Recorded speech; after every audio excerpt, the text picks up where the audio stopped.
I agree. And it can get some complex. And I think maybe that's why. But I mean, I don't know. Why do you think people avoid and push off besides procrastination? And that could be the answer. But why do people Yeah. avoid getting an estate plan done? Yeah. I think there are a lot of factors. I think that this is a great question. And I do think about this a lot because sometimes folks will come to us and we'll start that conversation and then we don't hear from people for, a long time, like 6 months, a year, more than that even. And then they come back and they're ready to go. But I think that it's a hard it's an uncomfortable concept to think about because you do have to think about sort of your own demise and things that can go wrong. And I think people naturally have a tendency to want to avoid those kind of discussions.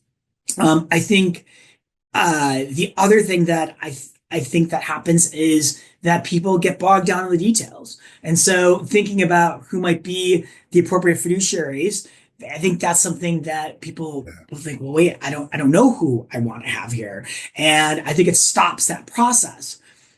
What I kind of always say, and what I advise is, when we're talking about the different options for your planning, let's think about like what's best for today. Who's the best person to stick for today? Because most of the stuff that we're talking about, we can change at any time.